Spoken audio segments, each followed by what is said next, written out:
Hello and welcome to another episode of Beer Man's Noble Beer Reviews. Today I have another beer from Resident Culture Brewing Company out of, I was about to say Pittsburgh, out of Charlotte, North Carolina. This beer is called Don't Read the Comments. And so actually not only is this, so this was brewed at and canned at Resident Culture, but it was a collaboration with Weldworks, who are out of... I don't remember where they're at in Colorado, but they're in Colorado. But this is a new beer in their Imperial Stout series. This one is with peanut butter and coconut. This one's interesting. So I did have this today already, earlier today, just a small pour of it. But I wanted to open a can when it was super fresh, because sometimes the can and the tap don't necessarily taste exactly the same. But a buddy of mine went to like a preview event a couple days ago and said when he had it there, it was like tons of peanut butter and not much coconut, which kind of disappointed me because I generally like coconut in beer a lot more than peanut butter. But then when both of us had it on tap, we were like, that's not what this is. This is way more coconut than peanut butter. So we'll see how this can turns out. I'm hoping it's still leaning the same way that the tap version did, because I thought the tap version was absolutely fantastic, but I'm curious to see how this can is. So, and it is 13% ABV, so this is the biggest beer that they've ever released, which is, I don't think that really means anything, but it is what it is. The stouts have basically just been getting bigger and bigger each time, and they did the collaboration with Perennial and Southern Grist, and now this one, Weldworks. I mean, I heard they brought in a new brewer just to help brew the stouts too, so I don't know how much that's a factor. But that combined with doing the collaborations with all those guys, I think that's really going to help, and they're just going to keep getting better and better. And I don't know if you can see that well on the camera, but this seriously is pouring like jet black. I mean, usually in the head, I mean, it's dissipating pretty quickly, but that head is very dark. Usually, even if a beer looks like pretty dark in the glass, when it's poured and you're only seeing like, a centimeter of depth of the liquid, it kind of almost looks like cola, like the transparent, like medium brown color. But this, I mean, when you poured it, it looked like ink. And as you can see here,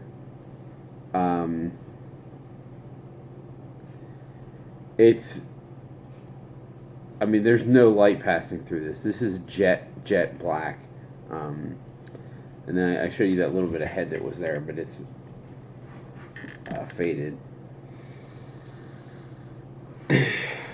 Yeah, this is definitely like the tap version was, which makes me very happy.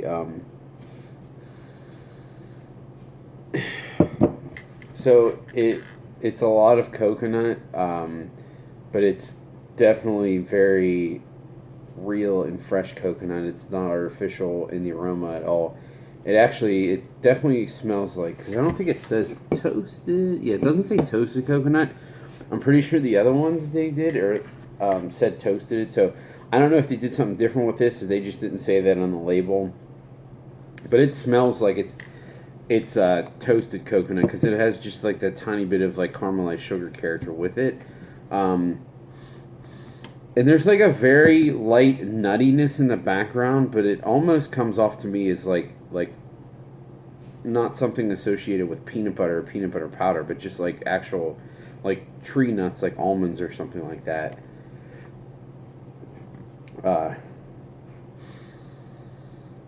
And then there is a little bit of a dark chocolatey and fudgy character too, which is just from obviously the malt base. I don't think they put chocolate in this. At least they didn't say they did. But it smells fantastic.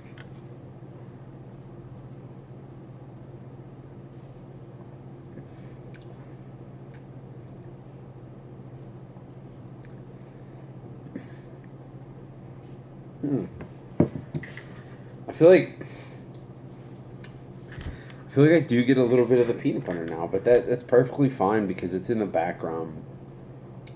The coconut is definitely the star of the show here, but actually, to be honest, neither one of them are like insanely over the top, which is great because you really do get an appreciation for the base beer.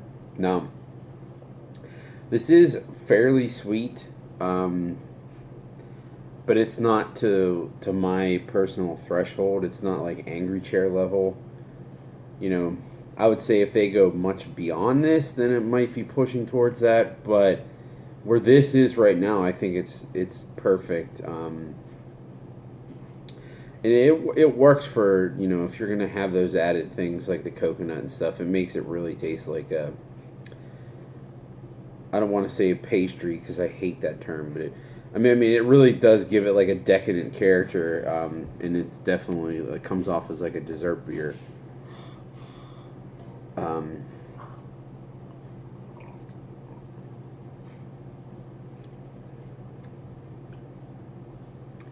The mouthfeel is very, very thick. I mean, you can just feel it coating your mouth if you swish it around. I'm actually surprised that it doesn't look like there's. I mean, you can see it sticking in glass a little bit, but I'm actually surprised for how thick this is and the alcohol percentage. I'm surprised it doesn't have like more legs than it does when I'm moving around the glass. I mean, it sticks around a little bit, but it's not like staining it brown. Which I actually did remember one of the other ones doing that, which is interesting. But each one of these kind of tends to have.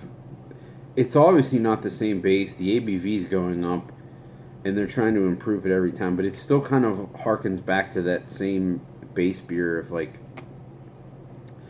not super roasty, but not just over the top sweet, and just a really good solid base to bolster the stuff that's added to it. And this one is definitely the biggest one that they've done. And I don't just mean, I mean, it is the biggest one in ABV because it's 13 and the highest one before that was 12. So it's only 1% ABV boost. But just the beer itself, I mean, those ones are pretty thick. But this is, I mean, this literally looks like ink in the glass.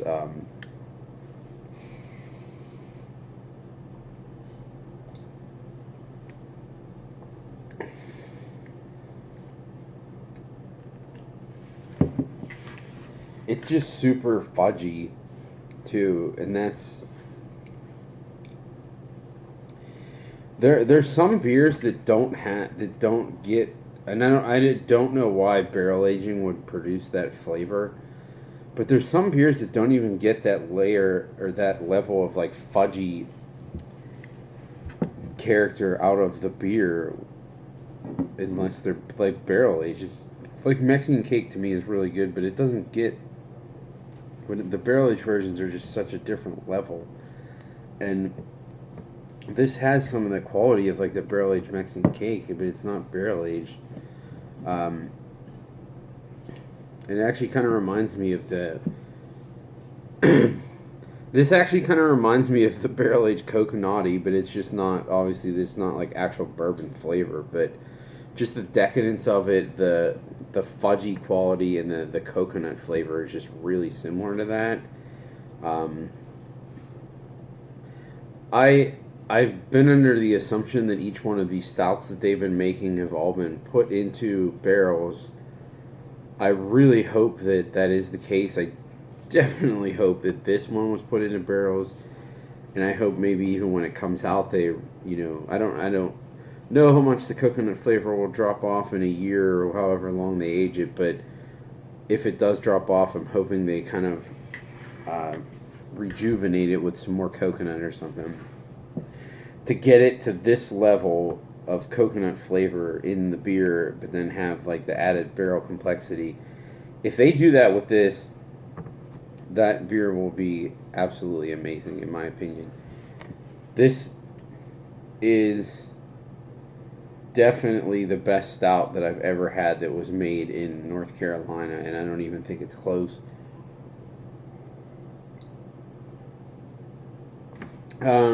Well, that's a lie. don't want to say I don't think it's close. They're in two different realms, in my opinion, but like Burial, Skillet, and Griddle for like bigger coffee stouts, but not like in the huge, deep, gigantic Imperial Stout range, because they're Skillet is 8, Griddle is 10. Those still are not like into this realm of beer, but just as a stout in general, those are both really, really good. But if you're trying to get, compared to what's hot today in the giant Imperial stouts, like I've not had one in North Carolina that was even close to this. I think this is significantly better than the other three that they've done, and that's not to say that the other three were not very good. I liked all of them a lot, but this is just a huge leap above the other ones that they've done, and it's kind of weird to say that one beer would solidify a brewery as being the best in an area, but in my opinion, this beer solidifies them being the best brewery in the Charlotte area for sure. Because there was always contention, okay, well, they have the good hoppy stuff, the good wild stuff, and they hadn't started really doing a lot of stouts. They hadn't canning them, and now they've been doing them, and they were good, but they've been getting better. But this is significantly better than anything else I've had in the area in this realm. In my opinion, their wild stuff is better than anything else I've had in Charlotte, or at least as good. Same with their hoppy stuff, so I can't see how I could possibly argue that they're not the best brewery in the Charlotte area right now, between all of the different styles that they've been nailing recently. So I'm really happy that these guys have gone in this direction, but they're still putting out amazing IPAs, great pilsners, great wild ales. They're really hitting all of the marks, and they do some other random lager type stuff like Baltic porters, and they do India Pale lagers and just like regular Brett beers. They really are all over the place, which I love. I like a variety of different things, so props on that. But just to finish up on talking about this beer, sorry I got on a tangent about Resonant Culture. The other ones in this series were very good, but I felt like you kind of had to let them warm up to really appreciate them to the max. This, I mean, it does get better with, I'm guessing it gets better with warmth, but this, right out of the gate, I mean, I don't know about freezing cold, but like pretty standard beer temperature, 45 degrees for this style.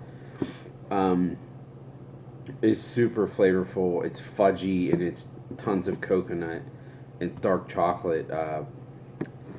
So, you don't have to wait till it gets warm for it to open up. This is big and in your face to begin with, and I just really, really hope that this gets put into barrels. I love it right now, but that'll just bring this beer to a whole other level, and I'm definitely not regretting that I got a good bit of this.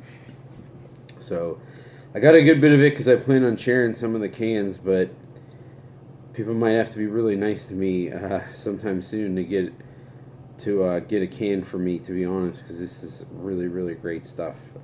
So obviously I would buy this again, and if I'm down in Charlotte next weekend and they still have some, I might go and buy more. I'm not sure. I'll see, but I think that's all I got in this one. Please like, comment, subscribe. Let me know what you think, and I look forward to doing the next one. Thanks.